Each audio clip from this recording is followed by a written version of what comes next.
কেমন আছেন সবাই? আশা করি ভালো আছেন। আজকে আমার ছাত্রের সাথে ঘটে যাওয়া একটি ঘটনা বলবো। ভিডিও শুরু থেকে শেষ পর্যন্ত দেখার অনুরোধ রইল। আর কথা বলবো না, চলুন শুরু করি এখন। আমি আজও মনে করতে পারি সেদিনের কথা। আমার জীবনের প্রতিটা মুহূর্ত যেন থমকে গিয়েছিল। আমি একজন শিক্ষক হিসেবে কতটা দৃঢ় থাকার কথা ছিল, কিন্তু জীবনের পরিস্থিতি আমাকে এমন জায়গায় নিয়ে এসেছিল যেখানে আমার ভিতরটা কেঁপে উঠেছিল। আমি একজন নারী, আমি একজন মানুষ, আমি অনুভূতির বাইরে নই।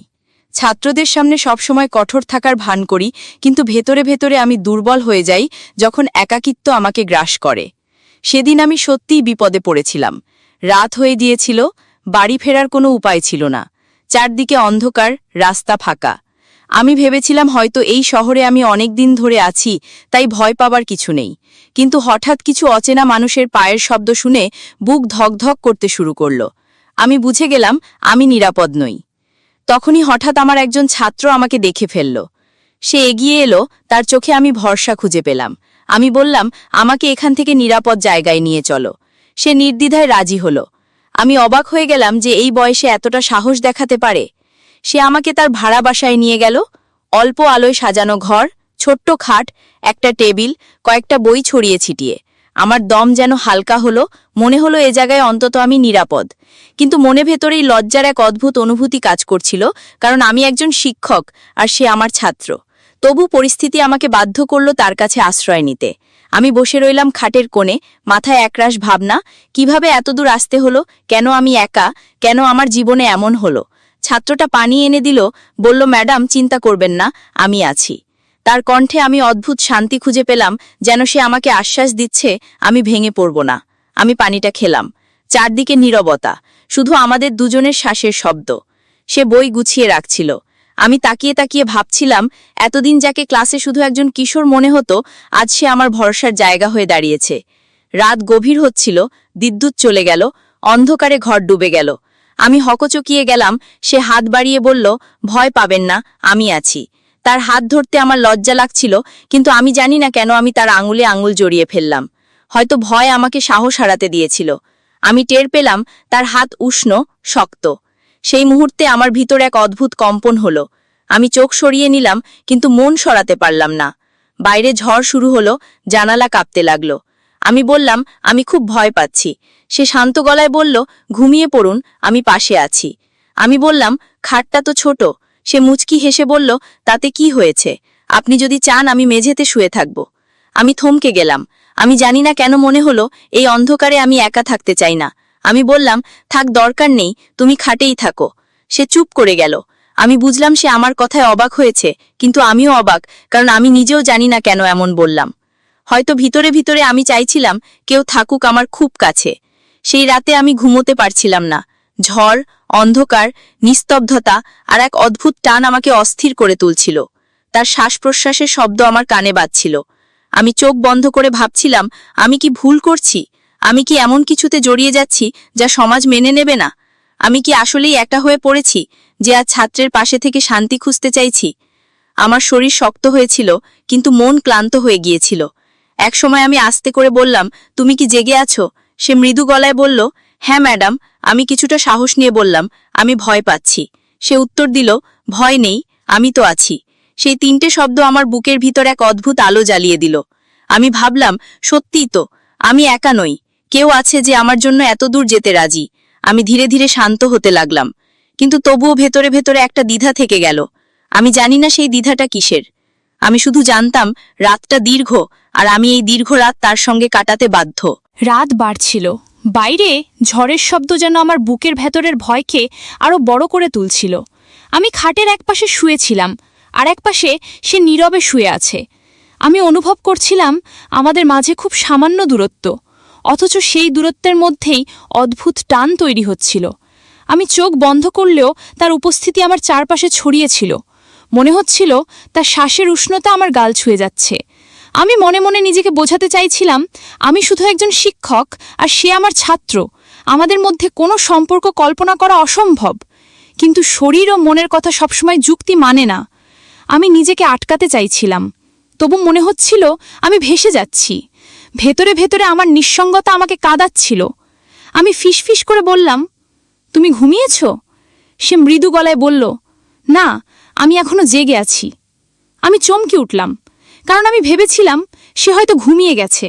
আমি জিজ্ঞেস করলাম, তুমি কেন ঘুমাচ্ছ না?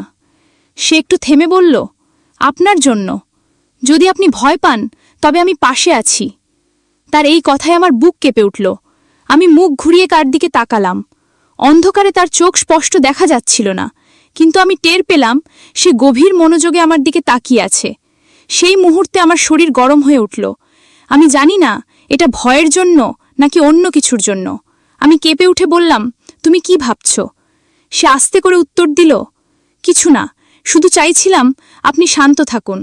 আমি ঠোঁট কামড়ে নিলাম, কারণ মনে হচ্ছিল এই শান্তির ভেতরেই ঝড় লুকিয়ে আছে। আমি হাত মুঠো করে চেপে ধরলাম যাতে আমার কম্পন বোঝা না যায়। কিন্তু হঠাৎ বিদ্যুতের আলো ফিরে এলো। ঘর হালকা উজ্জ্বল হলো। আমি তড়িঘড়ি করে চোখ বন্ধ করে নিলাম, যেন ঘুমিয়ে আছি। কিন্তু আমি জানতাম সে বুঝে ফেলেছে আমি জেগে আছি। আমার মনে হচ্ছিল ঘরের প্রতিটা শব্দ বড় হয়ে বাজছে। তার শ্বাস, বাতাসের দোলা, জানালার কাঁপুনি, সবকিছু মিলিয়ে আমার মন উথাল পাথাল করছিল। আমি ভেবে পাচ্ছিলাম না আমি কেন এত অস্থির হয়ে পড়েছি। আমি তো একজন দায়িত্বশীল শিক্ষক, আমাকে তো দৃঢ় থাকার কথা, কিন্তু এই ছোট্ট ঘরে আমি নিজেকে খুব দুর্বল লাগছিল। আমি আস্তে করে বললাম, যদি আমি সত্যি ভয় পাই তবে তুমি কি আমাকে ছেড়ে যাবে? সে দেরি না করে বলল, না, আমি কখনো আপনাকে ছেড়ে যাব না। সেই উত্তর আমার বুক কাঁপিয়ে দিল। আমার চোখে জল চলে এলো। আমি চেষ্টা করলাম লুকোতে, কিন্তু গাল ভিজে উঠল। সে বুঝতে পেরে আস্তে করে বলল, আপনি কাঁদছেন কেন? আমি চুপ করে থাকলাম, কারণ আমার কাঁদার আসল কারণ আমি নিজেই বুঝে উঠতে পারছিলাম না। হয়তো একাকিত্ব, হয়তো ভরসা পাওয়ার আনন্দ, হয়তো অদ্ভুত এক টান। আমি কিছু বলতে পারিনি, শুধু চোখ মুছতে থাকলাম। সে তখন হালকা কঞ্চে বলল, যদি চান আমি আপনার হাতটা ধরে থাকি, যাতে আপনি ভয় না পান। আমি দ্বিধায় পড়ে গেলাম, কিন্তু জানি না কেন আমি হাতটা বাড়িয়ে দিলাম। সে আস্তে করে আমার হাত ধরল। তার হাত উষ্ণ, দৃঢ়। সেই স্পর্শে আমি কেঁপে উঠলাম। মনে হচ্ছিল যেন ভেতরের সব ভয়, সব একাকিত্ব মুহূর্তেই গলে যাচ্ছে। আমি আর হাত ছাড়ালাম না। আমি টের পেলাম আমি তাকে আঁকড়ে ধরছি, যেন এই পৃথিবীতে আর কাউকে চাই না, শুধু তাকে চাই। আমি জানি এটা বলা বা ভাবা ভুল, তবু সেই মুহূর্তে ভুল সঠিকের হিসাব আমি ভুলে গিয়েছিলাম। আমি শুধু অনুভব করছিলাম একজন নারী হিসেবে আমি কতটা শূন্য হয়ে আছি, আর সে কিভাবে সেই শূন্যতাটা ভরিয়ে দিচ্ছে। রাত তখন আরো গভীর। আমাদের চারপাশে কেবল নিস্তব্ধতা আর একে অপরের উপস্থিতি। আমি ভাবছিলাম হয়তো ভোর হলে সবকিছু স্বাভাবিক হয়ে যাবে। আমি আবার শিক্ষক হয়ে যাব, সে আবার ছাত্র হয়ে যাবে। কিন্তু অন্তত এই মুহূর্তটা আমি ভোলার মতো নয়। এই মুহূর্তে আমি স্বীকার করছিলাম আমি আর একা নই। আমি অনুভব করছিলাম তার পাশে থাকার মানে কেবল নিরাপত্তা নয়, এর ভেতরে লুকিয়ে আছে অদ্ভুত এক আবেগ, এক অচেনা টান, যা আমার হৃদয়কে কাঁপিয়ে তুলছিল। আমি চোখ বন্ধ করলাম, কিন্তু মনে মনে বললাম, এই রাত হয়তো আমার জীবনের মোড় ঘুরিয়ে দেবে। ভোরের আলো ধীরে ধীরে জানালা দিয়ে ভেতরে ঢুকছিল। আমি চোখ খুলে দেখি এখনও তার হাত আমার হাতে। সারা রাত আমি ঠিকমতো ঘুমাতে পারিনি, তবু আশ্চর্যজনকভাবে আমার ভেতরে ভয় কাজ করছিল না, বরং অদ্ভুত এক শান্তি অনুভব করছিলাম। আমি হাত ছাড়াতে চাইলাম, কিন্তু সে যেন আরও শক্ত করে ধরে রাখল। আমি অবাক হয়ে তার দিকে তাকালাম। সে তখনও ঘুমাচ্ছিল, তার মুখে শিশুসুলভ শান্তি, অথচ সেই মুখই গতরাতে আমার সব ভয় দূর করেছিল। আমি আস্তে করে হাত টেনে নিলাম, কিন্তু মনে হচ্ছিল হাতটা ফাঁকা হয়ে গেল। আমি উঠে বসে জানালা দিয়ে বাইরের আকাশ দেখতে লাগলাম। মনে হচ্ছিল এই আকাশটা যেন আমার মনের মতোই উন্মুক্ত হয়ে গেছে। আমি ভাবছিলাম, আমি কি সত্যিই ভুল করেছি? আমি কি সত্যিই সীমা ভেঙে ফেলেছি? কিন্তু আবার মনে হচ্ছিল না, কারণ এখানে কোনো খারাপ কিছু হয়নি, শুধু ভরসা আর নিরাপত্তা পেয়েছি। হয়তো একটু বেশিই পেয়েছি। আমি দীর্ঘশ্বাস ফেললাম। হঠাৎ সে চোখ মেলে তাকালো। আমাকে বসে থাকতে দেখে মুচকি হাসল। বলল, আপনি কি সারা রাত জেগেছিলেন? আমি ঠোঁট কামড়ে বললাম, না, তবে খুব একটা ঘুম হয়নি। সে উঠে বসল, বলল, আজকে আমি আপনাকে বাসায় পৌঁছে দেব। আমি মাথা নাড়লাম, কিন্তু মনে হচ্ছিল আমি এখনও এখানে কিছুটা সময় থাকতে চাই, হয়তো কারণ আমি আবার একা হয়ে যাবার ভয়ে ছিলাম। সে পানি খেতে গেল। আমি তার ঘরটা চারপাশে দেখতে লাগলাম। দেয়ালে কিছু পোস্টার, টেবিলে ছড়িয়ে থাকা বই, কয়েকটা নোট, সবকিছু এত সাধারণ, অথচ এত আপন মনে হচ্ছিল। আমি ভেবে পেলাম না কেন এত আপন লাগছে। সে ফিরে এসে বলল, ম্যাডাম, আমি জানি গত রাতটা আপনার জন্য কঠিন ছিল, কিন্তু আমি খুশি আমি আপনাকে নিরাপদ রাখতে পেরেছি। আমি তার দিকে তাকালাম, বললাম, তুমিই তো আমার সাহস হয়ে উঠেছিলে, না হলে আমি জানি না কি হতো। সে একটু চুপ করে বলল, আমি সবসময় চাইবো আপনি যেন নিরাপদ থাকেন। আমার ভেতরটা কেঁপে উঠল। এই বয়সী ছেলের কণ্ঠে একটু আন্তরিকতা আমি আশা করিনি। আমি বললাম, তুমি কি জানো তোমার এই যত্ন আমাকে কতটা স্পর্শ করেছে? সে নিচু স্বরে বলল, আমি শুধু চাই আপনি আমার উপর ভরসা রাখুন। আমি চমকে উঠলাম, কারণ তার চোখে আমি এমন কিছু দেখলাম যা সাধারণ ছাত্র শিক্ষকের সম্পর্কের বাইরে। আমি মাথা ঘুরিয়ে নিলাম, কিন্তু মন ফিরিয়ে নিতে পারলাম না। আমি জানতাম আমি এক অদ্ভুত সীমানায় দাঁড়িয়ে আছি। আমি চাইলে এটাকে এড়িয়ে যেতে পারি, আবার চাইলে ডুবে যেতে পারি। আমি চুপ করে গেলাম, শুধু মনে মনে বললাম, আমি কি পারবো সব সামলাতে? আমি কি পারবো নিজেকে আটকাতে? কারণ আমার ভেতরে একটা অংশ ধীরে ধীরে দুর্বল হয়ে যাচ্ছিল। আমি ভেবেছিলাম সময়ের সঙ্গে সব ঠিক হয়ে যাবে, কিন্তু বাস্তবতা হলো সময় যত এগোচ্ছিল টান তত গভীর হচ্ছিল। আমি বুঝে যাচ্ছিলাম আমি শুধু ভরসা খুঁজছি না, আমি অজান্তেই অন্য কিছু খুঁজছি, যা বলা যাবে না, স্বীকার করা যাবে না, তবু অস্বীকার করাও সম্ভব না। আমি সেই মুহূর্তে বুঝে গিয়েছিলাম আমার জীবন আর আগের মতো থাকবে না, কারণ এই ছাত্র আমাকে এমন কিছু অনুভূতি দিয়েছে যা আমি অনেক দিন ধরে হারিয়ে ফেলেছিলাম। ভেতরে ভেতরে আমি স্বীকার করছিলাম আমি তার প্রতি টান অনুভব করছি, যদিও মুখে কিছু বলিনি, তবু আমার চোখ, আমার নীরবতা সব বলে দিচ্ছিল। আর সে কি তা বুঝতে পারছিল না? হয়তো বুঝছিল, হয়তো না, কিন্তু আমি জানতাম এই গল্প এখানেই শেষ নয়, এ কেবল শুরু। সেদিন সকালটা আমার জীবনের অন্য সকালগুলোর মতো ছিল না। মনে হচ্ছিল রাতের ঘটনার পর আমি আর আগের মতো নেই। আমি যখন বের হতে প্রস্তুত হচ্ছিলাম, তখন সে আমার দিকে তাকিয়ে আসতে বলল, আপনি যদি ক্লান্ত থাকেন তবে কিছুক্ষণ বিশ্রাম নিয়ে যেতে পারেন। আমি চুপ করে তার দিকে তাকিয়ে রইলাম। আমি জানতাম সে যত্ন করছে, কিন্তু মনে হচ্ছিল এই যত্নের ভেতরে আরও কিছু লুকিয়ে আছে। আমি আস্তে করে বললাম, না, আজ আমাকে যেতে হবে, না হলে সবাই চিন্তা করবে। সে মাথা নেড়ে রাজি হল, তবে তার চোখে এক অদ্ভুত হতাশা দেখলাম। আমি সেটা বুঝতে পেরেও কিছু বললাম না। আমি বের হবার আগে সে দরজার কাছে এসে দাঁড়ানো, যেন আমাকে একা ছাড়তে চাইছিল না। আমি হাসার চেষ্টা করলাম, বললাম, এত চিন্তা করো না, আমি সামলে নেব। সে মৃদুস্বরে বলল, জানি, তবুও মনে হয় আপনাকে একা ছেড়ে দিলে কিছু একটা ভুল হয়ে যাবে। আমি অবাক হয়ে তার মুখের দিকে তাকালাম। এত অল্প বয়সে এত আবেগ, এত ভরসা কিভাবে তৈরি হলো? আমার মনে হচ্ছিল আমি তার চোখের গভীরে ডুবে যাচ্ছি। তবু আমি মুখ ঘুরিয়ে নিলাম, নিজেকে শক্ত করার চেষ্টা করলাম, কারণ আমি জানি সমাজ আমাকে ক্ষমা করবে না যদি আমি দুর্বল হই। আমি যখন বাড়ি ফিরলাম তখন সবার কাছে স্বাভাবিক থাকার ভান করলাম, কিন্তু ভিতরে ভিতরে আমি অন্যরকম হয়ে গিয়েছিলাম। আমার চোখের সামনে বারবার ভেসে উঠছিল তার মুখ, তার কণ্ঠ, তার হাতের উষ্ণতা। আমি চেষ্টা করছিলাম ভুলে যেতে, কিন্তু যতই চেষ্টা করি ততই মনে হচ্ছিল আমি গভীরে টেনে নিচ্ছি নিজেকে। দিন কেটে যাচ্ছিল। ক্লাসে যখনই তাকে সামনে দেখতাম তখনই বুকের ভেতর কেমন অস্থির হয়ে উঠত। আমি কঠিন হবার ভান করতাম, যেন কিছু হয়নি, কিন্তু সে বুঝে ফেলত। তার দৃষ্টিতে আমি স্পষ্ট বুঝতে পারতাম সে আগের মতো ছাত্র নেই। আমাদের মধ্যে অদ্ভুত এক নীরব বোঝাপড়া তৈরি হয়ে গেছে। কোনো কথা ছাড়াই আমরা একে অপরের মনের ভেতরের ঝড় বুঝতে পারছিলাম। আমি মাঝে মাঝে নিজেকে বোঝাতাম আমি শিক্ষক, আমার দায়িত্ব পড়ানো, এ ধরনের আবেগ আমাকে মানায় না। কিন্তু রাতে একা হলে সেই বোঝানো সব ভেঙে পড়ত। তখন মনে হতো যদি আবার সেই রাতের মতো তার হাত ধরে রাখতে পারতাম, তাহলে হয়তো এই একাকিত্ব আমাকে এতটা কষ্ট দিত না। আমি জানতাম আমি বিপজ্জনক এক পথে হাঁটছি, কিন্তু থামতে পারছিলাম না। একদিন হঠাৎ সে ক্লাস শেষে আমার সামনে এসে দাঁড়ালো। নিচু স্বরে বলল, ম্যাডাম, আমি কি আপনার সাথে একটু কথা বলতে পারি? আমি দ্বিধায় পড়ে গেলাম, তবুও রাজি হলাম। আমরা নির্জন করিডোরে দাঁড়ালাম।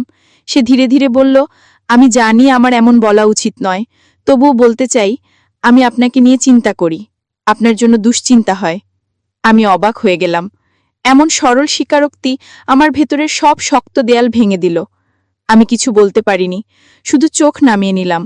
সে এগিয়ে এসে বলল, যদি কখনো মনে হয় একা হয়ে যাচ্ছেন তবে আমাকে ডাকবেন। আমি আবারও অবাক হলাম, কারণ সেই মুহূর্তে মনে হচ্ছিল আমি আসলেই তাকে চাই। আমি চুপ করে মাথা নেড়ে সায় দিলাম, কিন্তু ভিতরে ভিতরে আমার হৃদয় কাঁপছিল। আমি জানতাম আমি তাকে আটকাতে পারবো না, কারণ এই টান দিনে দিনে আরও গভীর হয়ে যাচ্ছে। আমি জানতাম সামনে যা আসছে তা সহজ হবে না, তবু আমি তার কাছে হার মানছিলাম। আমার মনের ভেতরে আমি স্বীকার করছিলাম আমি আর কেবল শিক্ষক নই, আমি একজন নারী। আর সেই নারী তার কাছে হারিয়ে যাচ্ছে। দিনগুলো কেটে যাচ্ছিল, কিন্তু আমার ভেতরের অস্থিরতা থামছিল না। আমি যতই দূরে থাকার ভান করতাম ততই সে কাছে চলে আসত। মনে হচ্ছিল আমাদের মাঝে এক অদৃশ্য সেতু তৈরি হয়ে গেছে, যেটা আমরা কেউ ভাঙতে পারছি না। একদিন ক্লাস শেষে আমি খুব ক্লান্ত হয়ে পড়েছিলাম। সারাদিন নানা চিন্তায় মাথা ঘুরছিল। ছাত্ররা সবাই চলে যাওয়ার পর সে এগিয়ে এসে বলল, ম্যাডাম, আপনি ঠিক আছেন তো? আমি বললাম, হ্যাঁ, কিন্তু কণ্ঠে দুর্বলতা লুকাতে পারলাম না। সে ব্যাগ নামিয়ে আমার সামনে দাঁড়ালো, চোখে চোখ রাখল, বলল, আমি বুঝতে পারছি আপনি কষ্টে আছেন। আমি হঠাৎ নিজেকে সামলাতে না পেরে বসে পড়লাম। সে তাড়াতাড়ি পানির বোতল এনে দিল। আমি পানি খেতে খেতে ভাবছিলাম, এই ছেলেটা কিভাবে আমার প্রতিটা দুর্বলতা বুঝে ফেলে। আমি তাকাতে চাইছিলাম না, তবুও তার চোখের ভেতর টানছিল আমাকে। আমি আস্তে বললাম, তুমি কেন এত চিন্তা করো আমার জন্য? সে এক মুহূর্ত চুপ করে থেকে বলল, কারণ আপনি শুধু শিক্ষক নন, আপনি আমার কাছে এর চেয়ে অনেক বেশি কিছু। আমি চমকে গেলাম। মনে হলো বুকের ভেতর কাঁপন ধরল। আমি তার কথার উত্তর দিতে পারছিলাম না। আমি শুধু তাকিয়ে রইলাম। আমার চোখের নীরবতা হয়তো সব বলে দিচ্ছিল। সে ধীরে ধীরে বলল, আমি জানি সমাজ এটা মেনে নেবে না, তবু আমি চাই আপনি জানুন আমার অনুভূতি সত্যি। আমি কেঁপে উঠলাম, কারণ এই স্বীকারোক্তির জন্য আমি প্রস্তুত ছিলাম না। অথচ আমার ভেতরের এক অংশ যেন এটাই শুনতে চাইছিল। আমি ঠোঁট কামড়ে চুপ রইলাম। তারপর বললাম, তুমি এখনো ছোট, এসব ভেবো না। কিন্তু আমি জানতাম আমার কণ্ঠে দৃঢ়তা নেই। সে মাথা নেড়ে বলল, আমি ছোট হতে পারি, কিন্তু আমার অনুভূতি ছোট নয়। আমার নিঃশ্বাস বন্ধ হয়ে গেল।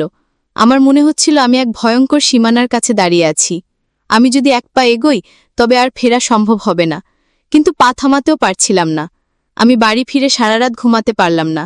তার চোখ, তার কথা, তার হাত সব ভেসে উঠছিল। আমি জানতাম আমি দুর্বল হয়ে যাচ্ছি। আমি জানতাম আমি আটকাতে পারবো না। আর পরের দিনই সেটা প্রমাণ হলো। আমি হঠাৎ অসুস্থ হয়ে পড়লাম, মাথা ঘুরে পড়তে যাচ্ছিলাম। সে তাড়াতাড়ি আমাকে ধরে ফেলল। তার হাতে ভর দিয়ে দাঁড়ালাম। সেই মুহূর্তে মনে হলো আমি যদি ছেড়ে দিই তবে সে আমাকে বাঁচিয়ে রাখবে। আমি চোখ বন্ধ করে বললাম, আমাকে ছাড়ো না। সে আস্তে উত্তর দিল, কখনো ছাড়ব না। আমি থরথর করে কেঁপে উঠলাম। আমার চোখে জল চলে এলো। আমি বুঝে গেলাম আমি আর লুকাতে পারবো না। আমি তার কাছে হেরে গেছি। আমি চাই বা না চাই, আমি তার কাছে টান অনুভব করছি। আমি বুঝতে পারছিলাম আমাদের মাঝে যা তৈরি হচ্ছে সেটা আর থামানো সম্ভব নয়। সেটা হয়তো ঝড় হয়ে আসবে, হয়তো আমাকে ভাসিয়ে নিয়ে যাবে। তবু আমি আর আটকাতে চাইছিলাম না। আমি কেবল ভেতরে ভেতরে বলছিলাম, যদি এই পথ ভুল হয় তবে আমি সেই ভুলে হারিয়ে যেতে চাই। আমি জানি না ঠিক কোন মুহূর্ত থেকে আমি নিজেকে আর অস্বীকার করতে পারছিলাম না। আমি বুঝে গিয়েছিলাম আমার মনের গভীরে সে জায়গা করে নিয়েছে। আমি যতই শিক্ষক হওয়ার মুখোশ পরে থাকি ততই ভেতরে ভেতরে নারী হয়ে উঠছিলাম। একদিন সন্ধ্যায় বৃষ্টি শুরু হয়েছিল। আমি একা ছাতাবিহীন দাঁড়িয়েছিলাম। হঠাৎ সে এসে আমার মাথার উপর ছাতা ধরল। আমি তাকিয়ে তার চোখে ভরসা আর ভালোবাসা দেখলাম। আমি কিছু বলতে চাইলাম না, শুধু চুপচাপ হাঁটতে লাগলাম তার সঙ্গে। কিন্তু আমার নীরবতাই যেন সব বলে দিচ্ছিল। সে আমার কাছ থেকে কোনো উত্তর চাইছিল না, শুধু পাশে থাকা চাইছিল। আর আমি বুঝছিলাম এই সঙ্গই আমাকে শান্ত করছে। আমি স্বীকার করতে চাইছিলাম না, কিন্তু আমার ভেতরের শূন্যতা ধীরে ধীরে ভরাট হয়ে যাচ্ছিল। সেই রাতে আমি অনেক ভেবেছিলাম, আমি যদি তার থেকে দূরে থাকতে চাই তবে সেটা অসম্ভব, কারণ আমি এখন আর একা নেই। আমি তার ভেতরে বেঁচে আছি। আমি জানতাম সামনে অনেক ঝড় আসবে, অনেক বাধা আসবে, হয়তো সমাজ আমাকে কঠিন চোখে